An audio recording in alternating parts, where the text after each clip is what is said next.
was to try to see if I could find some way myself to DIY a way out of my suffering. I was in graduate school, working on a PhD, walking down towards campus, and I had the epiphanous moment of stepping back and looking at what was going on up here. It turns out it was just blah, blah, blah, blah, blah, which is what it was about nothing in particular. Worthless, had nothing to do with my doctoral thesis, nothing whatsoever. But for whatever reason, I was moved to believe. I had all these thoughts up there, and there was no belief that that was okay. I had suffered a lot by the time I was in my late 20s, and so I had a lot of narrative going on that was very painful, and there was no reason it should have been. I had good money to get through graduate school, good assistantship, wife, 2 kids, everything was fine, very healthy, but I had this problem. And so I thought, is there some way I can stop this? I had no reason to believe this was possible. I had not read anything that was possible, but I knew somehow I had to stop this thing. So I set about trying to find a way to stop this narrative. It turns out, as I got on this path, I was going to do it DIY, one. I was going to do it empirically, scientifically, with no philosophy, no religion, absolutely naked. I was being trained as an empirical scientist. But the idea was, can I just run the experiments myself? Give me the lab notebook, I'll run the experiments, and I'll see if it works or not. And I'll say yes or no for the experiment. That's all I'm going to do. Sources have to be contemporary. We're trying to do this thing scientifically, empirically, contemporary sources. I didn't want anything from 2,500 years ago, 2,000 years ago, 1,000 years ago, been passed down through God knows how many hands of people with vested interest in making it come out some way. The idea was it's got to be those parameters. Very scientific, contemporary sources that I could validate, that I had videos of, people I talked to, had met them, I had met them myself. So it had to be absolutely a clean data set and clean sources.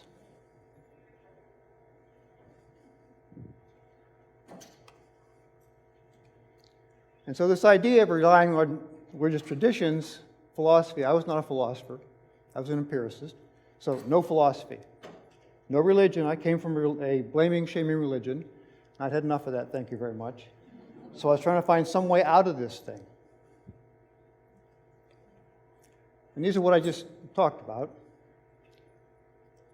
The reasons we had to do this thing. And I was focusing on these thoughts that I had, and could I reduce them? Empirical, open source, secular teachings. And the hardest part of it was going to have to function in the real world. I couldn't become completely dysfunctional. This had to be an operative system that I could live with. And the most important distinction was, in addition to these different difficult caveats, was it had to be a state, not just an experience. I mean, a lot of non-duality people say, well, I had an experience 26 years ago. And I can still remember it, fantastically vivid, I'm a non-dualist. I said, well, not so much. Because we have a lot of research now on memories. I was in a false memory fMRI study. I mean, something's 2 years old, and you've called it up 4, 5, 6, 8 times. It's not correct anymore. Your memory is absolutely incorrect. So it had to be a lasting state. Mini-me is down here because it really came to be a process of trying to find a mini-me, a less me-involved operating system.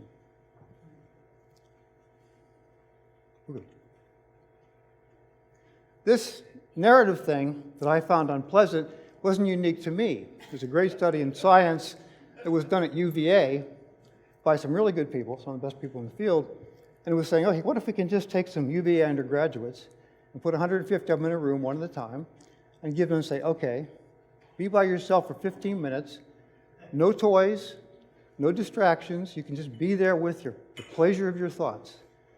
And how's that work for you? They said, not surprisingly, 90% came back and said, no good, no good. Okay, well, maybe it's because we got them in a laboratory. So they sent them back home, go back to your pod. They go back to their pod. Even worse. First, 15% of them cheated. But the ones that didn't cheat said it's just as bad as it was in the lab. So maybe it's just undergraduates. You know how undergraduates are. So they went on into Charlottesville, rounded up a bunch of people from a church, farmer's market, ran them through this thing, average age 42, much more affluent than some of the students, at least not their parents perhaps. Same result, same bad result. Okay, this is not okay. Take 50 of these people and ask them if they like electric shocks. And you find the ones say, no, I do not like electric shocks. Okay, well, you're in the pool. So you get in this thing, you're in the not like electric shocks pool, and we're going to give you a button in your hand, a control, that goes to an anklet that has a shocking collar on it. And you're going to go back in that room again. You can sit there 15 minutes again, and we'll just see how it goes for you. If you need to be diverted your attention some way to pull your attention back away from what you're going through, you just push this button. You get a strong electric shock to your ankle, and it will bring you out of your unhappiness.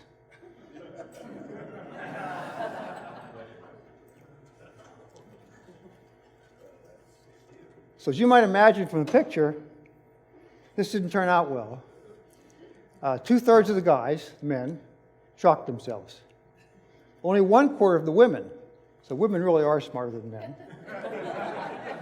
But the guys shocked themselves an average of 1.5 times, and the girls 2.3 times. But this is an unpleasant state for many people, almost everybody. We have so many things we do to not have to face into this state. And this will be about trying to explore ways to do that. So I went about some practices. Classical Zen practices. And this fellow, Busui, 14th century Zen monk, very famous in some sectors. And this fellow you know, hope we all know, Nara Maharshi. He was really my main man through this thing.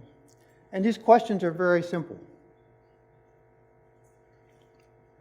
And for me as an empirical scientist, this one didn't work for me so much. Got philosophical. The ones I liked were this one, where am I, and who hears? And I went to my Zen masters, and they were all Rinzai Zen, which is the koan school. And I said, hey, one guy was a big Mu person, if you know the Zen koans. I said, I can't get into Mu. It may be a great thing for a Japanese mind, but it doesn't paradoxically engage me. Something like, where am I? That really gets, I can really try to solve that. I'm an empirical scientist. I should know where I am. So I talked to the Roshi. He said, sure, you can do that. So I set off to do that. That was actually in our sutra book anyway. So I went off to do that. My other Zen master, same thing. Asked her about it. She said, sure, perfect, go ahead and do that thing. So I just did this. I just asked these questions over and over and over again, along with things like, I'm not this body. This belief that we have, we are this body. I just asked them a lot of times. And after a lot of sitting meditation, they stopped. I had to do a lot of hours of this thing, a lot of yoga. I didn't have any guidance, really. The Zen people hadn't really worked this thing. I needed a coach. I didn't have a coach. So I was in the dark a lot of the time. They stopped. The thoughts stopped. And the surprise for me with that was not that just this blah, blah, blah stopped. It's very quiet up there, like it is now. Just very quiet. But that the fears and emotions, self-referential ones, also fell away. And something I hadn't expected with these two. I was certain, I was very active in corporate industry, I was very certain that, in fact, I had control. And I had absolute free will. And all that happened, successes and failures, were mine, my responsibility, my failure, my successes.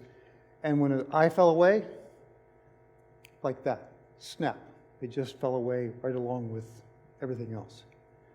So I'm standing there, and I've got 1,000 people working for me, 4 research labs and a $250 million budget, and I've got to go to work. And there's nothing up here.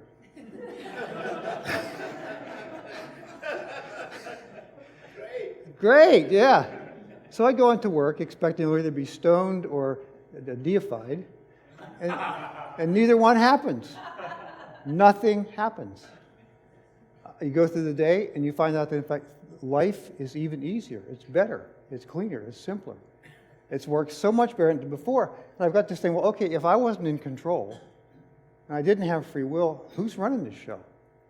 And I just kept watching, and I kept seeing, in fact, life does itself just perfectly well. Thank you very much. I could function actually better with this situation that I have now than I could before, because I go into a meeting big meeting, and you find out that, in fact, you're the only person in the room. Nobody else was in the room all the time. They were there 10% of the time, 40% of the time, 30% of the time. You look like the smartest person in the room because you're the only one in the room that's there for the whole meeting. Also, it's much more creative, I found. Cognition is higher. It's been that way now for 17 years, except for low energy, I'm hypoglycemic, or I get very tired. We can talk about why that's the case, but I think we know why it's the case. Second one is this idea of having self-referential thoughts. It's okay to keep those self-referential thoughts, but it doesn't work for me. If you want to get really non-dual, you got to realize that those are the canaries in the coal mine. You got self-referential thoughts. A lot of people say, I'm good, I had this experience 10 years ago, I'm non-dual. Yeah, there's some noise off in the corner, there's babbling and things, but I pay no attention to the man behind the screen. And I just keep doing this thing. And I'm perfectly happy with this. In fact, you find out those are the good indicators you've got. Suzuki Roshi called these things mind weeds, and he welcomed them. They give you a place to show you where some work needs to be done, where you've still got an attachment, you've still got something else to do.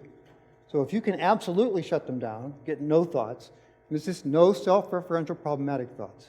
I work with a lot of knowledge workers. I live in a university town. They live by their thoughts. But the thoughts they live by aren't these ones about, oh, my project's not going to get refunded again. I'm going to have a terrible time. The department chair is going to throw me out. Not those kind of thoughts, but the ones about, oh, I need to run this project and put it in this way and organize it like this. Planning, problem solving does not change. It's easier, cleaner. Those are not emotionally charged thoughts. And amazingly, for me, the brain can parse those out. The brain can recognize if you've got thoughts, problematic thoughts, or if you've got the ones that are just planning. Just coded in because there's linguistically encoded. Almost all of our residents of our species, languages are all subject-object doing of some kind, except for 4 languages, but not all. You can see the people, this guy you all know, I'm sure, Mr. Kadata Maharaj. This guy you don't know.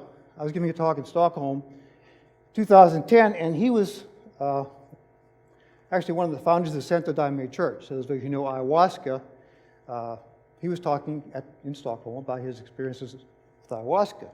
At the end of his talk, the very last thing he said was this: it's all about having no thoughts, which is a big surprise to me because it was exactly what I was after. So I saw him and said, hey, this is fantastic. What a correspondence that we both have exactly the same perception of why we do spiritual practice, ayahuasca or meditation. These are classical resources, Tao Te Ching, the Dogen Zenji, Patanjali Yoga Sutras. Yoga Sutras, 170 or so sutras. You talked about Patanjali, several people in this workshop.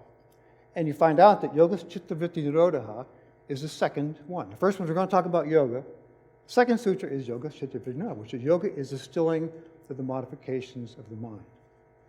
Depending how hard you translate that, it means to stop them. This one, Bhagavad Gita, Shanaya Shanaru, Paramat Puja, Dhriti Gritaya, Atma Stam Stam Manaha Kritva Nakinchidape Chintayat, which says gradually grab hold of your mind and put it in the self. And don't think about anything else. So you've got a lot of these people saying pretty much the same thing. Myth 3, you don't need to practice. You're already enlightened. Exactly. The Zen people did this thing back in the 60s. They had to say exactly the same deal. It sells great. People come in, you tell them, hey, you're already enlightened. Nothing you have to do. It's fantastic. Just, come back to the next workshop. But you find out that, in fact, absolutely not true. We've learned a lot about neuroplasticity in the last 10 years, last 8 years. Enormous changes very quickly. This is a Harvard study. And 2 months, mindfulness meditation, 40 minutes a day, they could see 5 brain regions that actually changed in size in 2 months. That's how fast it changes. People, and I've taken many of them to task personally, that tell you there's nothing you have to do, did a lot of practice. And Tony Parsons did years of practice. Punjaji, Papaji, did tough, long years and years of practice. And they say there's nothing you have to do. From where they're standing, that's true. But it's not from where you're standing. you've got it. You can't just walk in and pick up a violin and say, okay, I'm now a concert violinist. It doesn't sound very good. You've got to learn how to do it. How fast it changes? Merzenich is one of the top guys in the world right now in neuroplasticity, out here someplace. And he had a way to look at the monkey's neural map of their face. It changed every week. Every week, how the brain, sensory motor cortex is actually linked into these face maps. How much you practice and how you practice matters a lot. Malcolm Gladwell's book on 10,000 hours popularized this concept. The idea was 10,000 hours for concert violinists. It's a very small population, maybe 15 people involved. And it's not as clear on concert violinists precisely what mastery means. You know, it's kind of like I know it if I see it. But the chess guys, not surprisingly, are really into this. Chess guys will metricate anything. And what they found is that, same thing, 11,000 hours to mastery. However, big bandwidth, 3,000 to 23,000. And they really know what mastery looks like in ELO points, which is how they measure success in chess. And so genetics plays a role. Genetics matters whether you're going to be a 3,000-hour person or a 23,000-hour person, but you're going to practice. And it really determines whether or not you reach this and if you can go beyond that. Some chess masters keep growing and growing and growing and growing. Some don't. Some just peak out and stop. One thing down here, and this is from Anders. Anyway, he was the person who came up with all of it. He got to do real research that they put in the 10,000-hour book. And Anders Ericsson. Practice on what you don't do well. I mean, I did a zillion hours of yoga.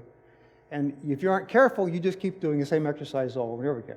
And I'd love to do 4 bends. I just do 4 bends all the time. You never do backward bends. If you're going to expand your yoga practice, do the parts you're not good at. Meditation practice, do the parts you aren't doing well, that you try to avoid, because that's where your growth is going to be. Myth 4, mystical experiences are a mystery. Not so much. We now have some good models for this. This fellow, Newberg, is at Penn. D'Achille was also there. He's passed on, but Newberg is still there, functioning very much. Their model, which is pretty much holding up somewhat. I talked to one of the Obi-Wans in the neuroscience yesterday, and he confirmed it's possible. The idea here being that if you can, you have 2, sympathetic and parasympathetic. Excitement, and then calmness. Those 2 circuits compete with each other. They go back and forth, hopefully alternating. Excited, calm. Excited, calm. Excited, calm. That's what they function for. Fight and flight, relax. 2 sides. What they say is if we can run these so you actually have the 2 of them at the same time, fully activated, they will conflict, and they will shut down the inputs, the temporal and parietal lobes, that do the important things for mystical experiences. You just jam the circuits, they deafferenate, you just jam the circuits, and you just stop anything from going to these places that are expecting input.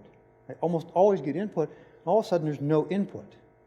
And their postulate is that that's exactly what pushes mystical states into being. How this manifests in these input-starved mystical states, and they've got 2 books, well, 3 or 4 books. You can look them up any place. Hyperquiescence, you get very, very, very still. Hyperarousal, obviously marathon runners, voodoo, whatever, swimmers, skiers, flow. We all know about flow, Gladwell's book. Hyperquiescence with arousal breakthrough, you get really, really, really quiet, and then bang, something happens. You get a breakthrough and you get great bliss, exhilarating energy absorption. The converse of that here is this way. Now, I cheated in my meditation practice. I confess to this now after 30,000 hours. And how I cheated was I was a runner, and I could get into this state.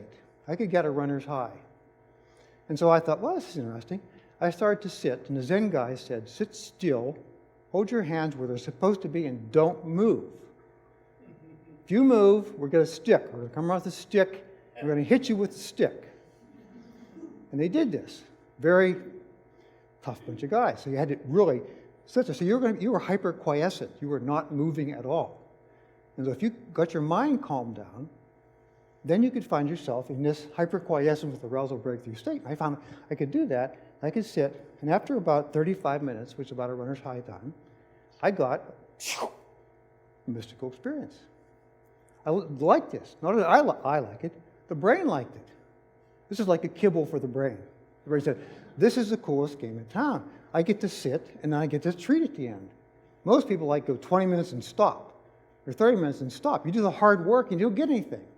The brain says, this is no fun. I don't want to do this. So I get a kibble. My brain, I just sat every time I sat, every day, until I got a kibble for the brain. And the brain really liked this, and so the brain loves to meditate. And this is how my practice has been for a long, long time. I can still do it. It doesn't take 30 minutes, though. It takes up like 10 seconds. But you can just bring this on, this state here, bang, that fast. Mystical and psychotic states, a lot of questions I get from many, many people about this thing. My friends say I'm crazy. Am I? My friends say I'm psychotic. Am I? And these guys, Newberg and DeKilly, looked at, okay, here's some examples. And I'm not trying to be a psychotherapist or psychiatrist. I'm just saying, if you've got these kind of experiences, how you talk about the experience, your break from reality, how you describe it, and how you interpret the meaning of that experience, if you put all those together, you can pretty much get an idea whether or not you're ecstatic and joyful as you talk about it, or if you're confused, terrified, and distressed after it. Similarly, if you long for return to it, or if you're just, no, I'm not going back there again. When you talk about it later, it's most mystics, empty your ego, calm, still, peaceful. Psychotics, messianic healing powers. This is not proscriptive. This is not absolutely take it to the bank. If you can't function, if you can't raise your kids, if you can't do a job, if you can't go out in the world and function somehow reasonably well, then go see somebody. If not, and you fall into these categories, then it's almost certainly a mystical experience. Myth 5. Spiritual path needs levels, titles, and an endpoint. Everybody loves this one. Why do they love it? We are evolutionarily bred into liking hierarchies. We became the masters and destroyers of the planet by being able to organize large bunches of ourselves to go out and do some task. It required a hierarchical structure. Hierarchical structure benefits from levels and titles. If I say, Sam, you're enlightened, but you're only enlightened at level 3. If you want to get to level 4, Sam, we're going to need some money here and some more time. The workshops get longer. It'll be, the usual $5,000 for 2 weeks is not going to be $15,000 for 2 weeks because it's special teaching to get to level 4. Or you can take the direct path. But this is what many people do. And to believe that everybody's going to go down the same path, I think to me is beyond naive. You look, and this isn't comprehensive, but you look at the kinds of things that affect your likelihood of success in spiritual matters, it's a long list. And we all go through these things in different orders. We have different intensities of them. We have different genetics, different family, when we were born, where we were born, who our teachers were before. It's silly to believe that they're all going to go down exactly the same path at exactly the same rate. It just doesn't happen. There are lots of sayings about this, both from the Hindus, from the Buddhists, that there are lots of paths up the mountain. My first book was very much about, look, here's 100 ways. Pick one. Pick the one that appeals to you and do it. The one you will pick and do is way better than the one you will pick and not do. So find something you love to do and then go into it and really ingest it and be with it. You can get there by many, many paths. Number 6, psychedelics can produce persistent non-duality. Yeah, no. we have one of the big ayahuasca guys in the world right there in the white thing there. So he can throw stones if he wants to. The key to this thing, you've heard much about the default mode network at this conference. This is started in roughly 2000, and we really fleshed it out. We as a spiritual community, a neuroscience community, and we know what this is now. This was one of the seminal papers, Harvard, 2010, Andrews Hanna. 11 centers basically generate this sense of selfing. All the forms and types of selfing. You've got 2 subnetworks in the core. One core is the posterior cingulate cortex, you've probably all heard about many, many times. We're going to talk about this through here. You can see the good news, bad news is it's way down deep in the brain. It's way down inside right here and way down inside here. So the hard thing is you've got to get down in there and get a good signal out. If you're going to put an EEG on the top of your head, you've got to process a lot of signals to make sure it's exactly coming from this place. And a lot of transducers. Okay, what we found out, this is Andrews Hanna now, is that one of these subnetworks creates this sense of you existing through time. You as an agent that moves from past through present quickly into future. The other one is a network that produces this sense of you and other things. You in the chair, you and the person next to you. And you find out that whether you do it with meditation, ayahuasca, mushrooms, you produce this shutdown of these 2 circuits. As you do, you get the classical all is one, and now, now, now. They all produce this as a main core. Certainly ayahuasca doesn't give you the same experiences as mushrooms does, or meditation does, but a lot of it codes on exactly the same level, psychedelically, mystically. I was very heavily involved in the Yale study, subject, collaborator, co-conspirator, and Judd Brewer at that time was at Yale, and same thing happened. These are theravadins, 10,000 hours plus or minus, 3 theravadin meditations, and looked and said, okay, what happens? Duh, the theravadins shut these things down. Not surprisingly, 10,000 hours. Not a big news because, in fact, as we'll see here in a second, you've got a tasking network that sits over here. Farb in 2007 proved this. You've got a tasking network that sits over here. And you've got this default mode network that's really deep down the core of the brain in here. This goes blah, blah, blah, blah, blah, blah, blah. And when you're doing a task and you're over here, then you're consumed by your task. If it's a task you love to do, you'll notice you're not thinking. If you're rock climbing and you're doing a high pitch, you've got to be really careful. You pay attention and you don't think.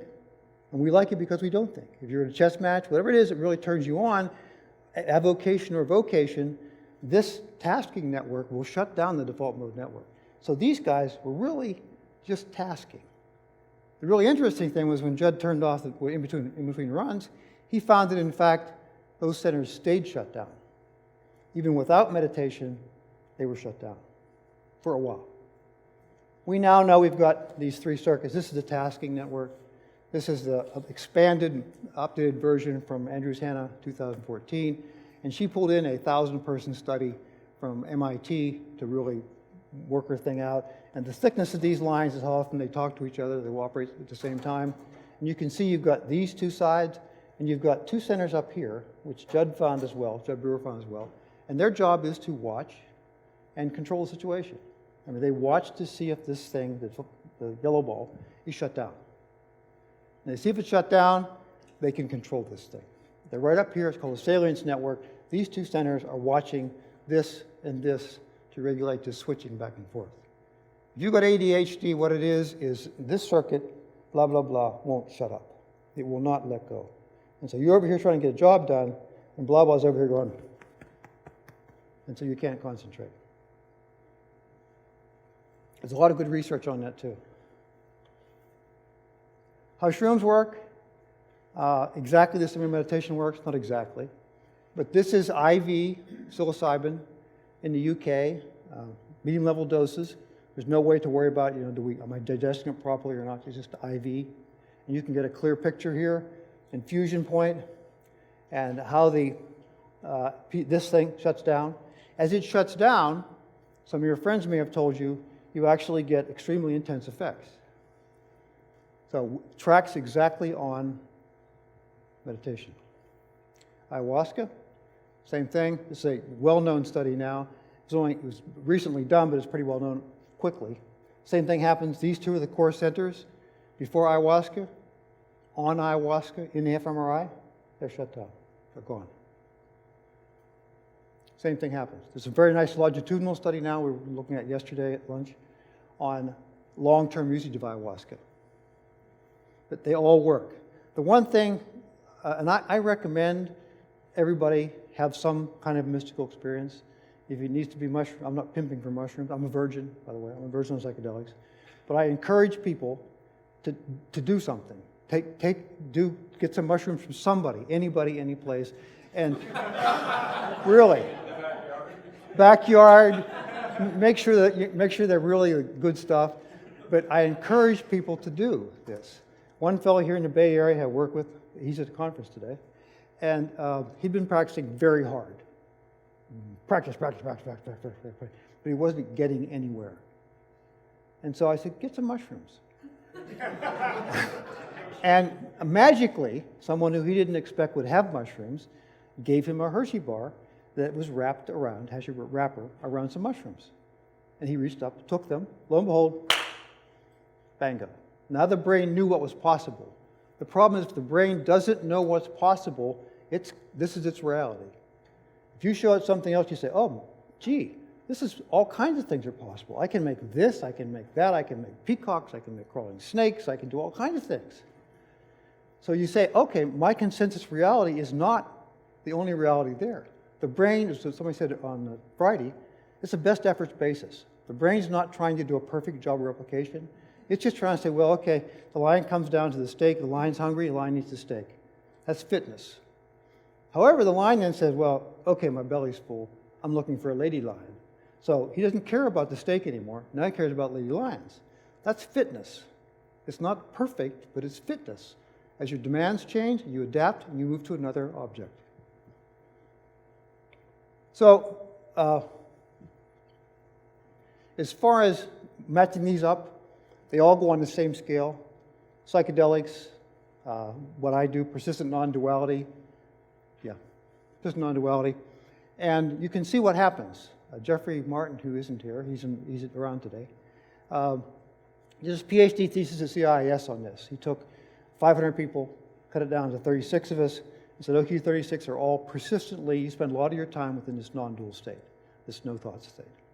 And so we're going to all kinds of interviews and testing and everything else on you. We're going to see how you do. Well, Hood, of Hood Mysticism Scale, was actually on Jeffrey's doctoral committee. So this is about as good as it's going to get. And of this 36 of us in this population, 9 of us scored 160. It's the highest level in the scale, and we're that way persistently, 90% of the time. So it's like a 90% of the time psychedelic experience on this scale, common scale. The problem with psychedelics is it's 6 hours and it's gone, or 8 hours, or 14 hours and it's gone. The brain doesn't get a chance to learn how to do it itself. You got to make the brain learn how to do it itself, or it's not going to be persistent. I met a guy in Yucatan, 12. He had done 2,000 trips of high-dose, high-strength acid. I said, well, how's it going for you? He said, not there yet. 2,000. You say, well, it's not working. And actually, he developed an enormous ego around being an extreme athlete on acid. So it doesn't get you there. You've got to somehow find a way to taper it down, make the brain learn how to do it. It's exactly the same receptors. It's the same circuitry. It's the same chemicals. The brain's got them. It has to work that way, or the psychedelics wouldn't work that way. Plant medicine works because they found out how to hack our system. We discovered that we had synapses and how they worked with cannabinoids. All research results are reliable and good and true. Everything's fantastic, not so much. This is the big study in Journal American Medical Association, we'll see here, on mindfulness meditation. 47 trials, lots of people. You can see the words of mindfulness meditation. However, of those 47 trials, you get down here, and the guys in Hopkins wrote a report, said, but only 10 of those 47 trials were without bias. So you've got 37, 3/4 of the trials, the good trials, these are the best trials, were biased. They're biased because if I'm an XY person, of religion, not Buddhism, I'm picking Buddhism. I actually had some friends in Buddhism. If you believe that you're protecting the Dharma. And it's your job to protect the Dharma, and you select people from your sect, and you run your sect's practices, and you evaluate the goodness of this, the fitness of this against your sect's attributes. That's going to be biased. No matter how careful you are, it's almost impossible to avoid bias. It doesn't have to be pernicious, but it creeps in. You've already done it with the selection of your subjects. A lot of it can't be reproduced. Psychological studies, they picked this another meta-study published in Science, just published, and 97% of the studies they picked had a very high significance, very great study, fantastic, awesome study, so they went back and tried to replicate it. Only 36% of them could replicate it. The rest of them, they could not replicate the results. So what's the value of that? Not very high. If you look down here, this is about different psychotherapies. They say they're at least 25% overstated in effectiveness for the same reason. People say, oh, that's an outlier. Oh, that doesn't count. Oh, I know this person. Oh, they're crazy.